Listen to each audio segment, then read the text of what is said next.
வணக்கம் நண்பர்களே.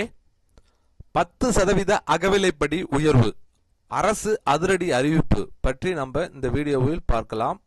அதற்கு முன்னாடி நம்ம சேனலை இதுவரைக்கும் சப்ஸ்கிரைப் பண்ணலனா சப்ஸ்கிரைப் பண்ணிக்கோங்க. அப்படியே பக்கத்தில் உள்ள பெல் ஐக்கானை மறக்காம பிரஸ் பண்ணிக்கோங்க. அரசு ஊழியர்களுக்கு 10% அகவிலைப்படி உயர்வு வழங்கி கேரள அரசு அறிவிப்பு வெளியிட்டுள்ளது. இதன் மூலம் அகவிலைப்படி 25%லிருந்து 35% உயர்ந்துள்ளது.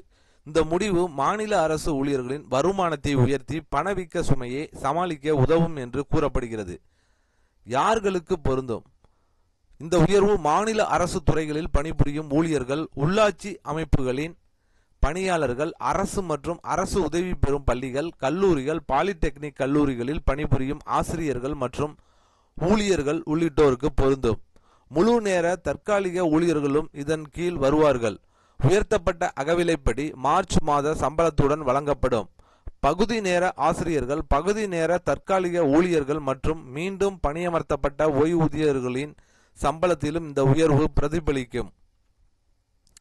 அகவிலைப்படி உயர்வை தொடர்ந்து ஓய்வூதியம் மற்றும் குடும்ப ஓய்வூதியம் பெறுபவர்களுக்கு அகவிலைப்படி நிவாரணம் உயர்த்தப்பட்டுள்ளது. ஏப்ரல் மாத ஓய்வூதியத்தில் இந்த உயர்வு சேர்க்கப்படும். நிலுவைத் தொகை வழங்குவது தொடர்பாக தனியான அரசாணை பிறப்பிக்கப்படும் என தெரிவிக்கப்பட்டுள்ளது. இந்த அறிவிப்பு கேஎஸ்ஆர்டிசி ஊழியர்களுக்கு உடனடியாக பொருந்தாது. அவர்களுக்கு தனித்தனியாக உத்தரவுகள் பிறப்பிக்கப்படும் என்றும் தற்போதுள்ள நடைமுறைகள் தொடரும் என்றும் அரசு விளக்கம் அளித்துள்ளது. வரவிருக்கும் சட்டப்பேரவை தேர்தலை முன்னிட்டு இந்த அறிவிப்பு வெளியாகி உள்ளது.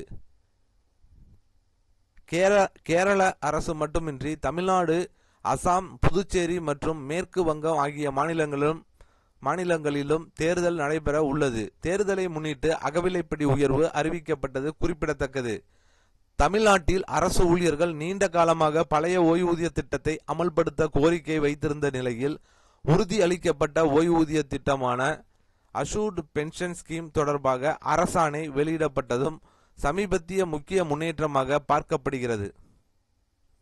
ஸோ தமிழ்நாட்டிலையும் இது மாதிரி உயர்வு கூடிய விரைவில் வரும் அப்படின்னு எதிர்பார்க்கப்படுகிறது. ஸோ கண்டிப்பாக இந்த வீடியோ பிடித்திருக்கும்னு நினைக்கிறேன். இந்த வீடியோ பிடித்திருந்தால் லைக் பண்ணுங்க, ஷேர் பண்ணுங்க. மீண்டும் இது போன்று வேற ஒரு வீடியோவில் சந்திப்போம்.